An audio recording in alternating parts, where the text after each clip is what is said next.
ரிஷபராசி அன்பர்களுக்கு 10ஆம் இடத்துல இருந்த சனி பகவான், கும்பத்தில் அமர்ந்த சனி பகவான் 11ஆம் இடமான லாபஸ்தானத்துக்கு வரார். அப்போ லாபஸ்தானத்துக்கு சனி பகவான் வருவதனால நிறைய மாற்றங்கள், நிம்மதியான தூக்கம் இருக்கும். ரிஷபராசிக்காரங்க போய் கேட்டிங்கன்னா, கிட்டத்தட்ட நானும் ஒரு 3 வருஷமாக ட்ரை பண்ணுறேன். எவ்வளோதான் கடின உழைப்பு உழைச்சாலும் சரி, எவ்வளோதான் நிறைய பேருக்கு உதவி செஞ்சாலும் சரி, எனக்கு நிம்மதியான தூக்கம் இல்லை, என்னோடய வாழ்க்கையில் பெரிய பிரச்சனையாகவே இருக்குது அப்படின்னு சொல்லுவாங்க. அதுக்கடுத்து வந்து பார்த்திங்கன்னா, அவங்களுடைய பார்ட்னருக்கும் அவங்களுக்கும் ஒரு கருத்து வேறுபாடு இருந்துக்கிட்டே இருக்கும். என் பார்ட்னர் என்னை புரிஞ்சுக்கிறவே இல்லை, நான் எவ்வளோதான் உண்மையாக இருக்கேன் அப்படின்னு ஒரு புலம்பல் இருந்துக்கிட்டே இருக்கும். ஸோ ஆனால் இவங்க ரியாலிட்டியாக இருப்பாங்க. இவங்களுடைய பார்ட்னர் மட்டும் இவங்க எப்போ பார்த்தாலும் குறை சொல்லிக்கிட்டே இருப்பாங்க. ஸோ இந்த குறை சொல்கிறது, பிரச்சனை, இதெல்லாம் ஒரு சரியான தீர்வுக்கு வந்து இவங்களுடைய ரியாலிட்டியை அவங்களுடைய பார்ட்னர் உணர்ந்து இவங்க ரெண்டும் ஒன்று சேர்வதற்கான பாக்கியம்.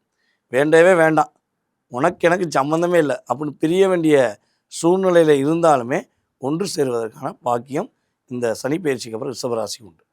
இதில் இன்னொரு விஷயம் வந்து பார்த்திங்கன்னா, ரிஷபராசி அன்பர்களுக்கு இந்த சனி பயிற்சி காலங்களில் தான் திருமணம் கைகூடும். ஏன்னா 11ல் சனி பகவான் அமர்ந்திருக்கனால கட்டாயமாக சனி இவங்களை பார்க்காரு. இவங்களை பார்க்கும்போது திருமணம் சார்ந்த விஷயங்களில் கட்டாயமாக திருமணம் முடிச்சிடும்.